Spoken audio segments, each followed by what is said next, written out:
Welcome back, my friends, to TFT Hyperroll with Artark and part 2 of our Yordle duology. Yes, it's duology instead of trilogy. I thought it should have been duology, but I guess that sounds like eulogy. I don't know. Anyway, graphic, like, comment, subscribe. We are going to accomplish something in this game that I have not accomplished in 8 seasons of TFT Hyperroll or anything else. So this is a pretty exciting video for me. Let's jump right to the augment. There's only one possible choice here. Unstable Yordle Delivery. If you don't get that, don't go Yordles. If you do get that, go Yordles, because you have a really good chance. It's still kind of champ or chump. You're not guaranteed to win. As you saw in yesterday's video, it can get pretty scary, but when it works, oh boy, does it work. Now, normally I do not expect to win early with Yordles because there's not much synergy between them other than you're getting 10% attack speed, but other teams often can put together really effective synergies, but in this case we managed to just outlast them and win the first fight.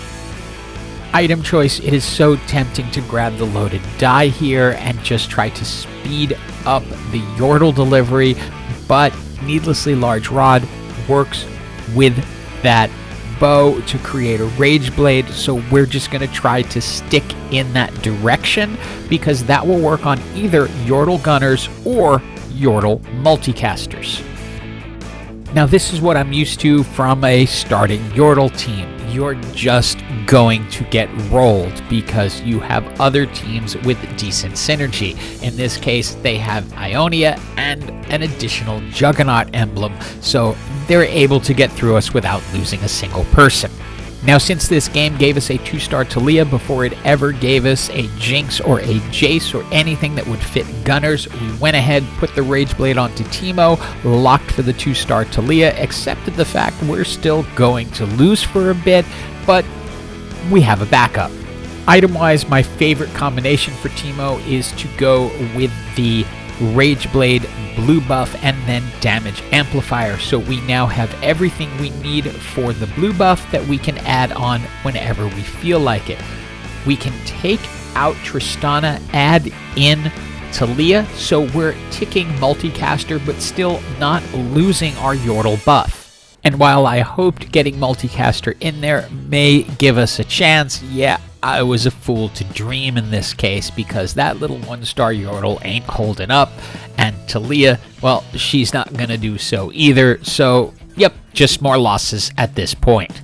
But Gary has a really nice surprise for us here. Golden Ticket. We're going to be able to combine that with the Unstable Yordle Delivery, which means our chances of getting gold 3-star Yordles just increased, like about 1,000-fold. And just like that, we are 1 clet away from having our 3 gold 3 stars that will trigger the second part of the Yordle buff. But even on their own, this team is starting to get much stronger. And by the time we clear the NPC round, we have now 3-starred all of our Yordles. So the only Yordle left to give is going to be Heimer, which gives us a really unique opportunity in this game. First, we want to maximize Teemo, so that Teemo has all the items. Teemo is now our 4-star. Since Sona's up at 2-star, we'll bring her in instead of Vel'Koz, but we're 1 away from having our full multicaster. And it might be that Teemo's mushrooms are only just bigger when he's 4-star, but those big mushrooms do a lot of damage, and you can see that as he crushes the damage charts. And sure enough, because there are no other Yordles to give, we get a Heimer out of the next round, which is even before we're supposed to be able to get 5 costs. Notice our percentage chance is 0, but it has to give us a Yordle. So there's our Yordle, and we now have 2 4-star Yordles. And I like to pick up the shrink module for Heimer's gun wherever possible because it's going to shrink an opposing player and make them easier to take down. But I've got my mind somewhere else right now because we picked up that Heimer really early and we have golden ticket. Final set of augments. When I see healing orbs, I don't have to think for long. I love that augment because it will keep your front line strong. And there are sometimes you get into matches and it just feels wrong, and this is one of those times with our team just able to wipe out other teams before they even get a chance to notice what's going on. I decided once again to pick up the 2-star Jarvan when I was offered it, as that will tick Demacia in the final build. The other option, of course, is Swain, which would tick Sorcerer for Vel'Koz. For item choices, I'm looking for Heimer items, which means AP, Archangel Staff, Spear of Sojin, easy choices, and we've got a lot of gold to roll through. And as you can see, it takes a long time to roll through gold when every couple of rolls you're getting a free roll. So it's going to take a long time to get through this, but I'm also hoping that this Yordle portal will bring us more Heimers. So I got the 2-star Heimer, then decided to do something a little crazy, which is turn him into a Demacia so that I could get the Radiant item onto one of my Demacians, which in this case it went to Poppy, who was a 4-star unit and the most powerful of the Demacians at that time.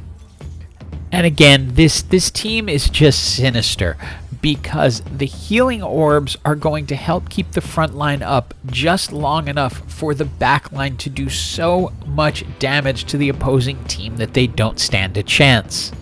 And that victory brought us into the top 4. And now we have 2 more Heimers and can add in Jarvan for the strategist buff. Rolled through most of our gold and we now have 1 Heimer to go in order to do a first for me in any form of TFT, be it hyperroll or otherwise, and that is create a 3-star 5-cost legendary unit. Only in this case, it would wind up being a 4-star. We grab items for Vel'Koz and Talia just to make them stronger and continue looking for Heimer. Now in reality, if you get to this point, you've won. It's really not a question anymore. There isn't a build out there that can beat something like this. It's now just a matter of whether the game is going to give me what I want or not. And we come out of that fight, the portal opens, out pops a couple of Heimers, which gives us our platinum 4-star Heimer, and this is a first for me, getting a legendary unit in any TFT mode. I have not done it in regulars, I have not done it in hyperroll, but here it is in hyperroll. People come in and take a look. The second player goes, you know what, I'm out, I don't have a chance. Luckily, this person stays in just so they can see what it's like, and as you can see, it goes down in about 3 to 4 seconds with over 33,000 damage. And it was, of course, GG for everyone. Hope you enjoyed this video. Don't try this at home. It really required a lot of luck coming together. And as always, have an absolutely awesome day.